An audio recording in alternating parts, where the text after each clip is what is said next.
that we perform the task that Jesus gave us, to love one another.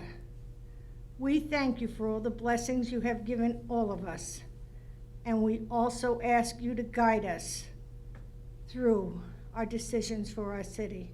We ask you to give special blessings to our police and our firemen. For this we are thankful. Amen. Amen. I pledge allegiance to the flag of the United States of America and to the republic for which it stands, one nation, under God, indivisible, with liberty and justice for all. Okay. Madam City Clerk, could we have the roll call, please? Yes, sir. Please let the record show that Mayor Eloise Taylor is absent this evening. Vice Mayor Bill Colombo. Here. Councilman Steve O'Neill. Here. Councilwoman Nancy Britton. Here. Councilman Terrence Rowe. Here. City Attorney Joseph Public. Here. And City Manager Tom O'Neill. Here. All righty. Now we have approval of council minutes of March 24th, 2015. If everybody's had a chance to review those. Motion to approve. Motion to approve. Do you have a second? Second. Any adds, additions, changes? No? Yeah, okay. All in favor? Aye. Aye. Okay. Announcements. Mr. City Manager, sir. I have none at this time. Mr. Pavlik? Okay. Comments from the general public? Call out.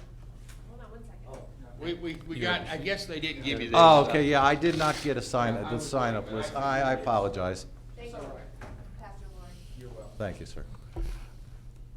Okay, first name on the list is Mr. Leonard Lord, so don't walk far. I pastored 8114 Leo Kidd Avenue, and I just wanted to come give my thanks to the city and the council for the participation in the egg hunt, and also congratulations on re-elections.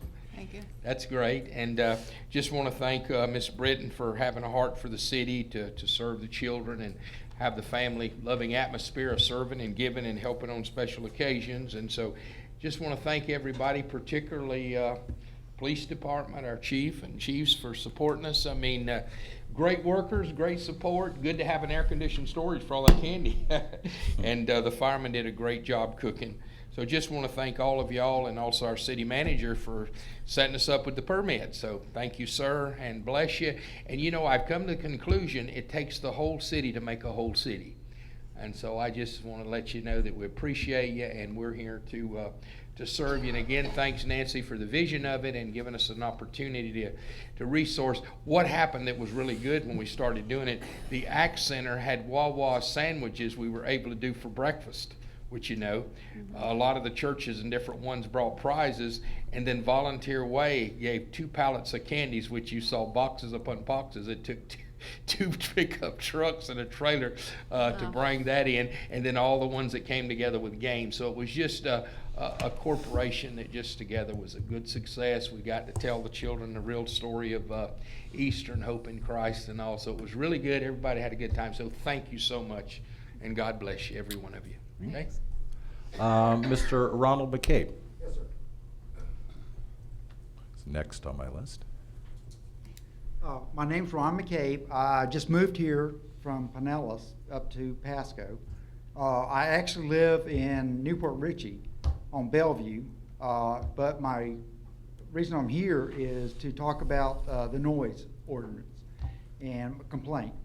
I moved here two months ago, and I've had each and every weekend I've had reverberating noise from the crab trap, or crab shack, I guess it is. And I just want to tell you some of my background. I've lived here in Florida since the 60s, 1960s, when my family moved here. I grew up here. I'm a disabled veteran, went to the Vietnam War, and I'm a CPA. So I'm not some transplant from up north trying to come down here and tell you how to do your business. I just ask your help as far as, resolving my problem as far as the noise ordinance or noise problem. So again, if you can help me out, then that'll be fine. Thank you, sir. Thank you. Richard Milton, come on up. Here we are. Good evening. Congratulations, both of you. I just wanted to do 5342 Blue Point for the record. I just wanted to remind everyone that the Florida League of Cities is hosting a CRA Basics and Beyond Summit Friday, April 24th. For those of you that are interested and want to learn more about the CRA, we will be having Adventure Way Shuttle is going to take 14 people down to Sarasota free. So all you have to do is show an interest and we'll be glad to take you. Anybody needs anything else, you can feel free to call me. What time are you leaving? I can give you all the details. I don't have the times, but I know lunch is served, so I know it's quite a ride to get to Sarasota, so probably early in the morning. It's probably a whole day there, down, lunch, back, and everything. But it's a complete free day. We hope it teaches us how to use the CRA. Thank you, sir. Mr. Thomas Brown. Thomas Brown, 7436 Candlelight Court. I am here tonight to ask the City Council members to bring to a vote that the body of water at the end of Candlelight Court is a naturally formed lake or a dug lake. It has been recognized as Lake Cox since 1980 in a certificate of approval of the City of Port Richey City Council and signed by the mayor. If, as the city manager stated in a certified letter that he sent me, that prior to 1980, the lake did not exist, how was Pasco County able to deed this lake to the city of Port Richey in 1979? It is important to note that on that 1979 deed, the body of water had a legal description of Lake Cox. In 1979, the city had to have this new Port Richey Lake deeded to the city of Port Richey so that the proposed Candlelight subdivision would be contiguous to city of Port Richey property. Only then could the city begin to add 30 more homes to the tax roll. The city permitting department and the city manager would not allow me to use information from the August 1979 preliminary development plan as a survey of my property. The reason given me by the city manager was that the preliminary development plan is not accurate. Then the city manager cites the words proposed lake from this inaccurate plan to form his opinion that it depicts the location of a proposed lake. 48 days later, the same surveyor changed proposed lake to proposed Lake Cox on the paving and drainage plan because the lake was already there in August 79 when he mistakenly wrote proposed lake. The lake that was there from at least 1974 was not proposed in 1979. Only the name for the lake was proposed. Pages 2, 3 of the 4-page packet that I provided each of you shows that from 1974, the lake has been where it is today. The 1974 aerial photos show the lake in an undeveloped agricultural area with no buildings or roads near it. The lake appears very natural, just as it was observed by future city mayor Michael Cox early in 1979, before any annexation or development had begun. Ipso facto, it is not a dug lake. I put ipso facto in there because I thought Mayor Taylor would be here.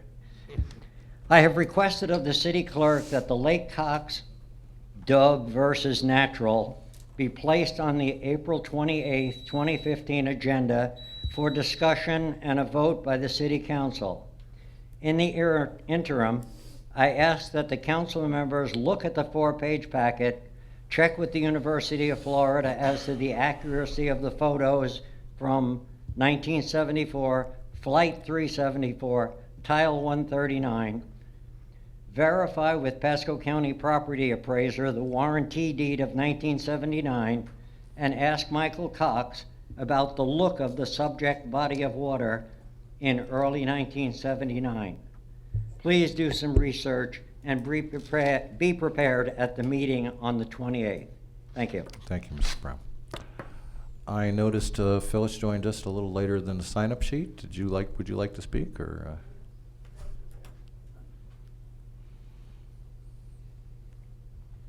Phyllis Gray, Sam Pebble. Counsel, I'm here for 2 reasons tonight. Well, 3 actually. First off, we'll say congratulations to Ms. Britton and to Terry Rowe. Well-run campaign. And I'm very proud that you serve. Also, I would like to mention that your swearing in is next Monday.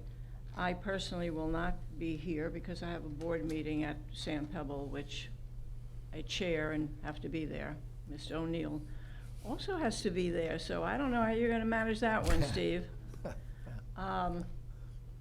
Anyway, that's just to tell you that, so in case you don't see me next Monday, you know I'm serving Sam Pebble. My third reason for being here is, although I haven't been here very often, I try, but I do listen to the meetings when they're over. And I wanted to just remind council a few things. As you all know, I've been to the rodeo a few times, as the expression goes, and there are some things that happen at the council meeting which maybe you are not aware of, and so I, as vocal as I usually am, would like to remind you. You're a council and you serve all of the people. If you have a problem with the city itself, any department, the police department, fire, public works, whatever, you ought to see the city manager. If you have a problem with the employees, you go to the city manager. If you have a problem with the city manager, you go to the city manager.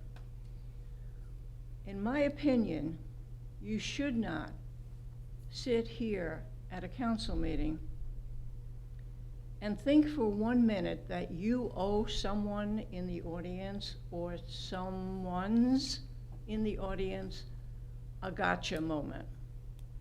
You don't get to have a gotcha moment. I think maybe you might think it serves a good purpose. It serves no purpose. It shows rudeness and the height of disrespect. And I think you need to be reminded that the people out here can say whatever they want. They can disagree with you, they can call you names or do whatever. But I just would like to tell you that I, myself, take exception to some of the times when certain council members thought that they could have gotcha moments. Thank you. Thank you, Ms. Gray. All right, anybody else? I think everybody's pretty much spoke. Ms. Baldy? Why not? That makes the whole audience. So cute that was. Sandra Spaldi, 8207 Old Post Road. Mentioned this once before. I'd like to mention it again. Hopefully, the council will take it serious. People come up here and they have their problems, and they discuss it with you. The way the things are now, you don't have to answer them. You don't have to say anything. There's no back and forth to it. Why not put it on the next agenda so these people can have proper answers to their questions? That's only fair. It's not fair for people to come up time after time with the same thing and they're not receiving any answers, okay? Some people do not know that the city manager rules the city and certain things the council doesn't have authority over. People don't know this. Why not, when people come up with a problem, you're not going to answer them while you're here because you don't talk. Put it on the following agenda. Give everybody their time and their space to discuss it with you and give them a proper answer. Thank you. Thank you, Ms. Spalding. All right, I'll bring it back up to council for comments. Ladies, gentlemen. Go ahead, left to right. I'll let you guys make the call. Okay. I would ask the city manager to look into the complaint on the noise, see where we're at with not only maybe Crab Shack, all of them. It's been a while since we have heard any complaints, so maybe we need to take a look and see what's going on in the city again. And welcome back to town. Thank you, sir. Could I ask the gentleman to please give me your name after the meeting? You happen to live in my neighborhood, so I'd like to have your name and address for the record, and then I will follow up on it. Okay, couple things. First of all, it's great to still be on council. Appreciate the citizens' trust and hope to do a great job for you during the next 3 years. The Easter egg hunt, what a great job. I mean, I was just amazed. The fire department, you guys, you do a great job. The police are out there. Eric, you know, he's up speaking with the people. He did a great. He's just great with the people of the community. I was really taken aback by. I must have had 6, 7 different people come up to me that I know throughout the community. One woman happens to be a director of Life Care Center. She had come over there. She had heard about it. She'd come over there with her grandchildren.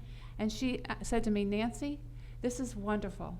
She says, next year, I want you to contact me because I would like to donate to this project. So it really went over big. I heard that from 6 or 7 people that want to be part of it next year.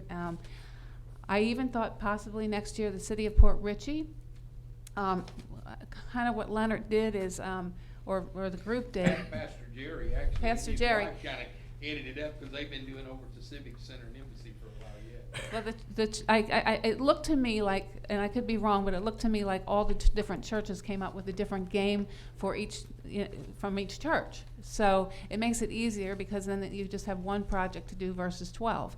And I thought it would be very interesting. Maybe we could have Dunk the police chief next year, or maybe Dunk the fire chief. So we thought, or whomever. But so it was it's amazing. It was just amazing. The kids, oh my goodness. They were too cute, and some of them could have cared less about the Easter eggs. They got asphyxiated on just one, and they wanted to look inside, and then the others are running all over. It was just a blast. I mean, and definitely a tremendous job. I'm so proud of what you guys did for the city of Port Richey, and I thank you so much. Thank you for the opportunity to serve. And noise issues. Thank you, sir, for coming to report the noise, because we have been hearing a lot of noise lately.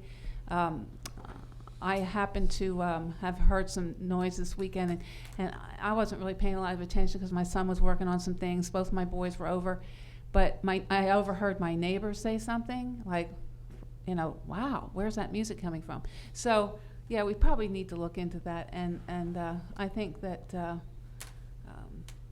we never want to cause especially our neighbors in Newport Richey, any issues. So we'll try and do our best to help you with that, sir.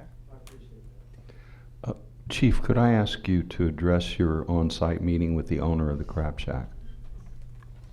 Yes, I went out to the Crab Shack and also Gill Dogs. We had complaints, and I spoke to the owners of both of them. I gave them some suggestions on some stuff that they can do to possibly block the noise from carrying so far over the water.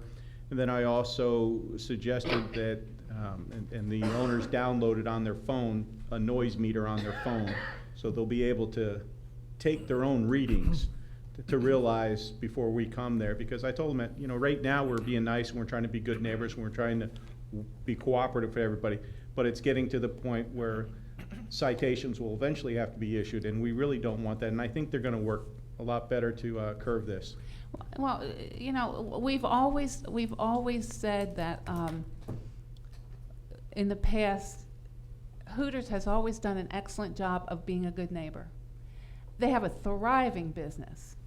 I've actually, had people say, well, I don't want to go to this restaurant or that restaurant because I'm sitting right across the table from somebody. I can't even have a conversation with them. So, I get that because I kind of, if I'm going out to dinner with another couple, if I'm going out by myself, I could care less. But which I don't do often. But if I have 4 or 5 or 6 people at my table, I want to be able to converse with them and whatnot. So Hooters has always been a good neighbor. So, I would probably point to them and say, they've worked with us in the community and they've done a great job and they have a thriving business. So maybe that would be kind of a way for them to have like a big brother or whatnot to look at, as far as noise ordinances are concerned.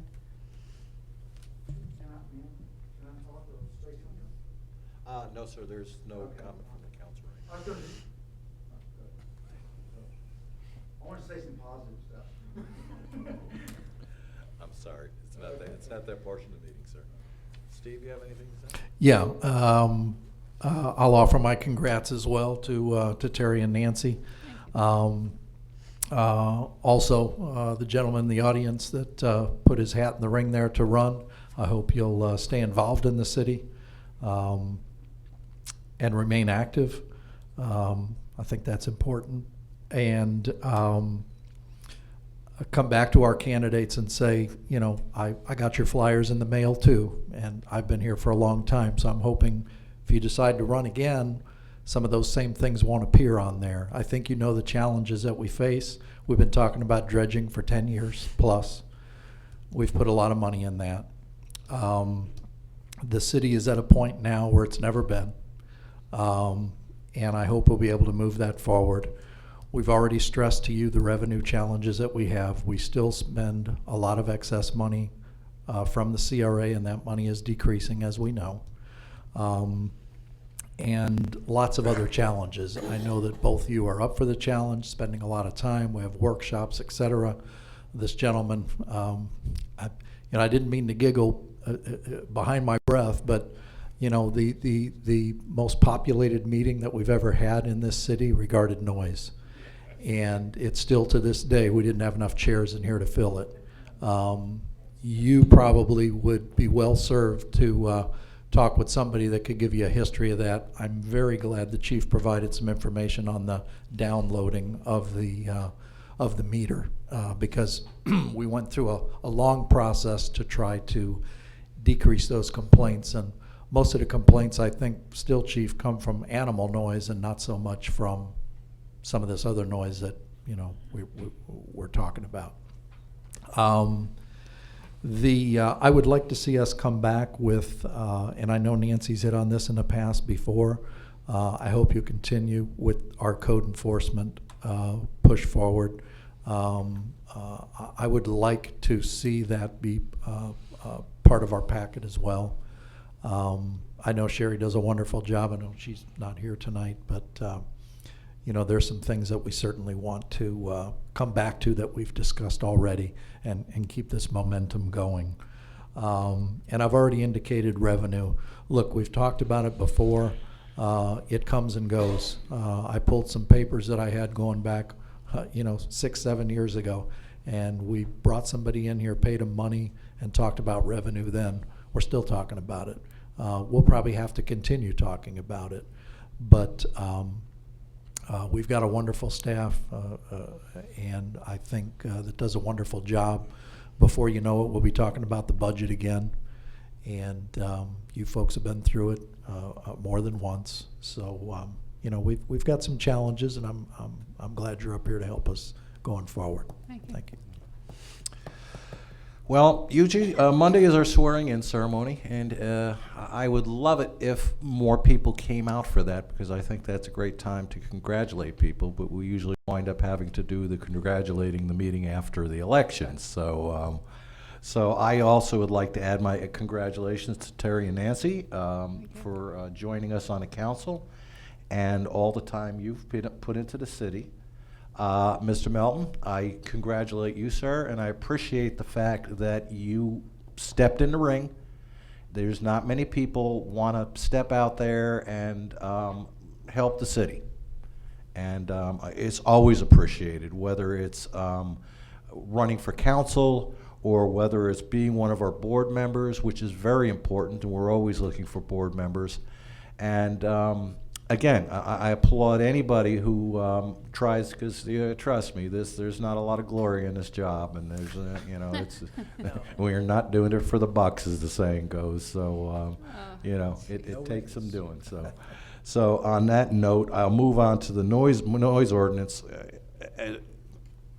Just and touch a little bit on what Steve touched on, and Nancy also. We spent a lot of time on the noise ordinance. How many years ago was that, guys? Remember how? About 4 years ago. Had a lot of meetings, a lot of workshops, a lot of proposed ordinances. We beat that dog to death.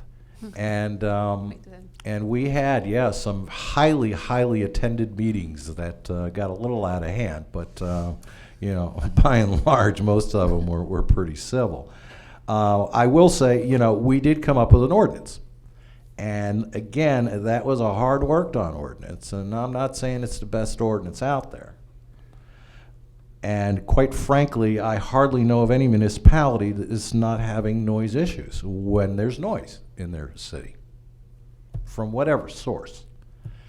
It's true that most, noise calls are domestic, but the fact of the matter is when you get certain establishments that repeatedly create a lot of noise, people just stop calling.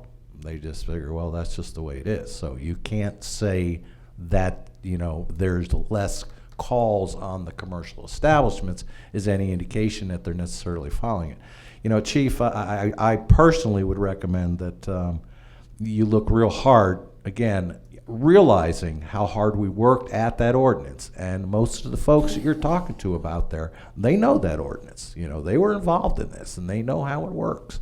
So, again, take it for what it's worth. That's my opinion. So, moving on from there, we have a proclamation for World Lupus Day. And I will try to stumble through this without getting my tongue too tied. The World Lupus Day Proclamation, World Lupus Day Proclamation 2015. Whereas lupus is an autoimmune disease that can cause severe damage to the tissue and organs in the body, and in some cases death, and whereas more than 5 million people worldwide suffer the devastating effects of this disease, and each year over 100,000 young women, men, and children are newly diagnosed with lupus, the great majority whom are women of childbearing age. Whereas medical research efforts into lupus and the discovery of safer, more effective treatments for lupus patients are underfunded in comparison with diseases of comparable magnitude and severity. And whereas many physicians worldwide are unaware of symptoms and health effects of lupus, causing people with lupus to suffer for many years before they obtain a correct diagnosis and medical treatment. And whereas there is a deep unmet need worldwide to educate and support individuals and families affected by lupus, and whereas there is an urgent need to increase the awareness in communities worldwide of the debilitating impact of lupus, and therefore be it resolved this May 10th? May 15th. May 15th, thank you. This May 15th is hereby designated, May 10th, I'm sorry, they're designating the day, so excuse me, that's why I was looking there and I was going, what is this? Okay. Now, therefore, I told you I'd blow it. Now, therefore, be it resolved that May 10th, 2015 is hereby designated as World Lupus Day, on which lupus organizations around the globe call for increases in public and private sector funding for medical research on lupus, targeted educating programs for health professionals, patients, and the public, and worldwide recognition of lupus as a significant public health issue. There really is, too. And that's the proclamation. And we don't have anybody here representing the Lupus organization, so No, but I'm you know, sure we will when you were follow. reading that, I have a very dear friend that has that, and there's a lot of people that have lupus. Yeah, yes. It's a very serious disease, and you're right. There's a lot of people that have it and don't even realize it. As it's said in a proclamation, they're undiagnosed and suffer for an awful long time. So it's a worthy cause. On to the agenda. First item on the agenda, consent agenda. And do I have a motion? Motion to approve. Second? Second. Anybody have any comments on it or any issues with it? No? Okay. All in favor? Aye. Aye. That, friends, ends our agenda. So I adjourn this meeting. May I have just a moment, sir, to make a few brief comments? You know, you ought to let me know that stuff ahead of time. I should have. You really should have. Just very briefly. The meeting is adjourned, but These aren't business items. I just wanted to draw everyone's attention to the work that our IT department did over each doorway in the hallway with the television monitors. yes. I thought that looked pretty good. Just to let you know, Jocelyn and I are attending a SwiftWater grant meeting tomorrow at 10 a.m. in Tampa for information purposes for our reclaimed water grant application. It's received favorable consideration by the staff, and I'm looking forward, hopefully, to approval of that. We're also in the midst of presenting our waterfront projects to various Rotary clubs. The last one was the Newport Richey Club, and I requested today that we be put on the Holiday Rotary Club agenda. Our presentations were very well received, and we've received favorable comments from members of the clubs, the business people in the community. That's it for me. Very good. Okay. We stand adjourned. Oh, come on, guys. I'm sorry. We found a problem yesterday. It's a problem that has existed at the elections now for a while. I would like to see us maybe address this as a city to the supervisor of elections. The site that we have had for some time has worked for us, but not worked well.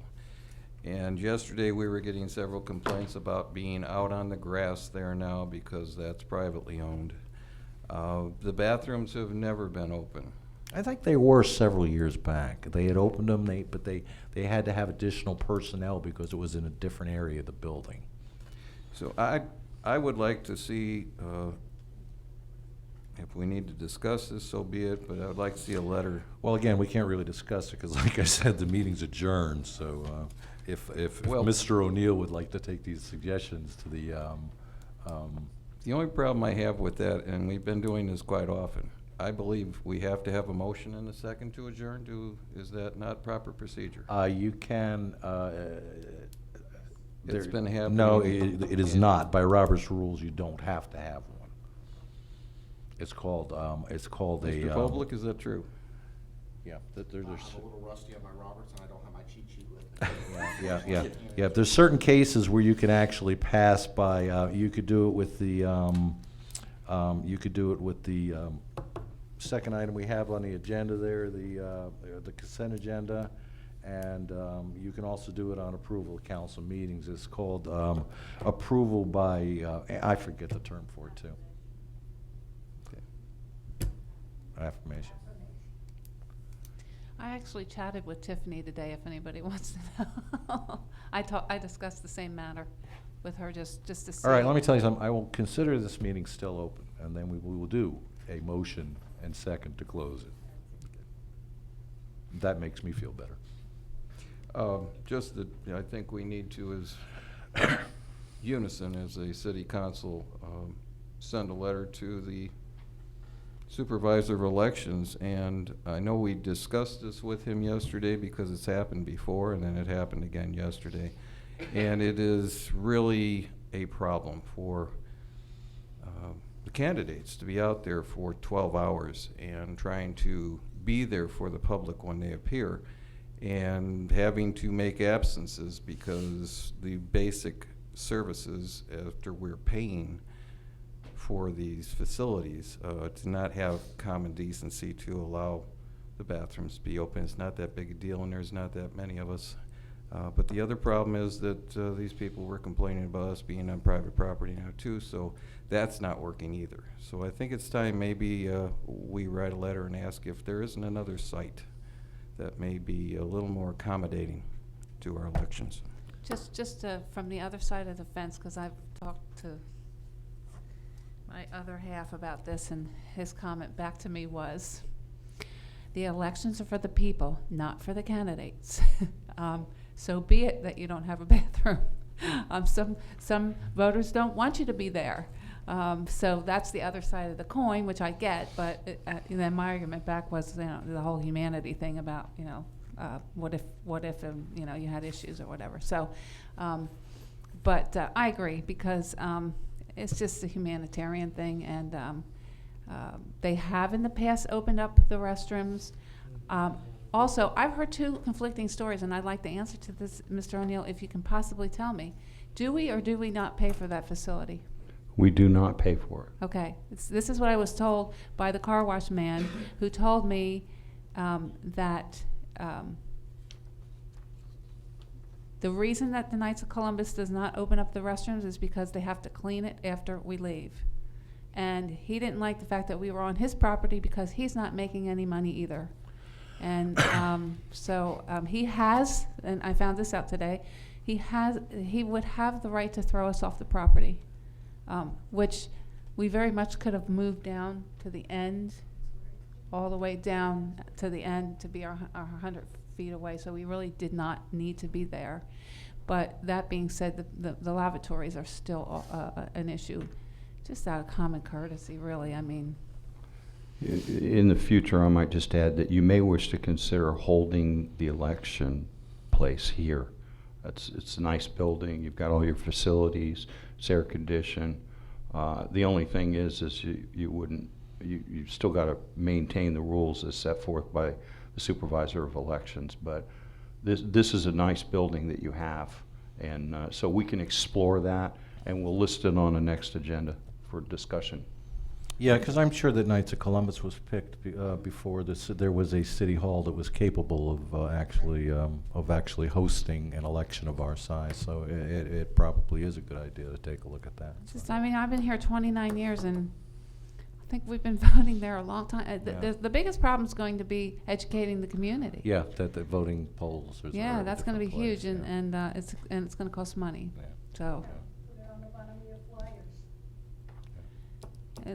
Yeah, wow. And I also would like to add that I'm glad that Mr. Rose Raccoon Eyes settled down from yesterday.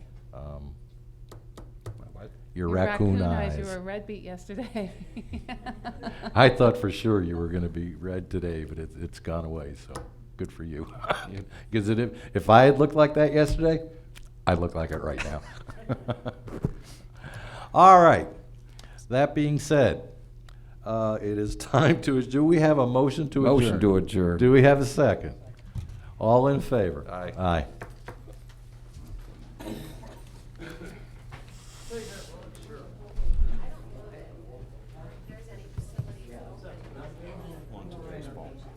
What's that?